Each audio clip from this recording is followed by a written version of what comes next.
আপনি এই সরকার চালাতে পারবেন না।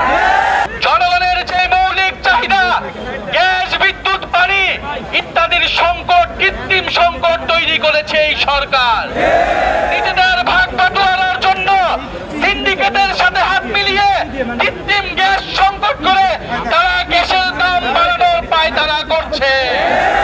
আমরা আজকে সচিবালয়ে এসেছি, সরকারের এই পায়তারা আমরা যে কোনো মূল্যে রুখে দেব ইনশাআল্লাহ। এবং এই সরকার কর্মসংস্থান নিশ্চিত করতে পারে নাই। সবজির দাম কয়েক গুণ বেড়েছে, বাজারে গেলে মানুষ খালি হাতে ফেরত আসতে হয়। জুলাই গণঅভ্যুত্থানে আমরা অংশ নিয়েছিলাম। রাজনৈতিক সংস্কার হবে, অর্থনৈতিক লুটপাট বন্ধ হবে, কিন্তু বন্ধুগণ সিএনজি স্ট্যান্ডে, বাস স্ট্যান্ডে চাঁদা আগের থেকে 3 গুণ বেশি দেওয়া লাগে। আপনি ব্যবসায়ীদেরকে জিজ্ঞেস করুন, আগের থেকে দ্বিগুণ বেশি তাদেরকে চাঁদা দিতে হয়।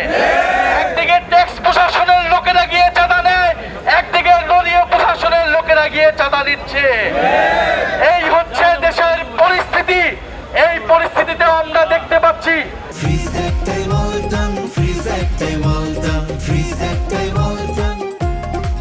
বিশ্ববিদ্যালয়গুলোতে ছাত্রদের উপরে, সাধারণ শিক্ষার্থীদের উপরে, বিরোধী মতের উপরে সরকার দলীয় ছাত্র সংগঠনের দমন পীড়ন, নির্বাচিত ছাত্র সংসদ নেতৃবৃন্দদের উপরে হামলা করা হচ্ছে।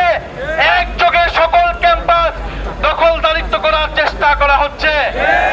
আমরা এই ধরনের আচরণের সাথে পরিচিত এবং এই ধরনের আচরণ আসলে জনগণের পক্ষ থেকে কি করতে হয় সেটার সাথেও আমরা পরিচিত।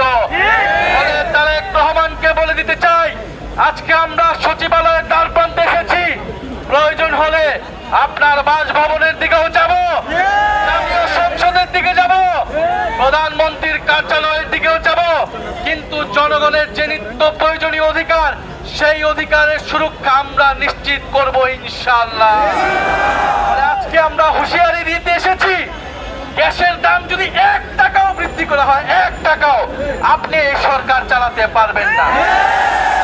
প্রতিশ্রুতি দিয়েছিলেন বিদ্যুতের দাম বাড়াবেন না, আপনি কেন বিদ্যুতের দাম বাড়িয়েছেন?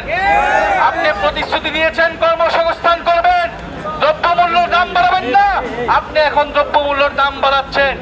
এসব পায়তারা চলবে না, এসব মুনাফিকগিরি বাংলাদেশে করতে দাও।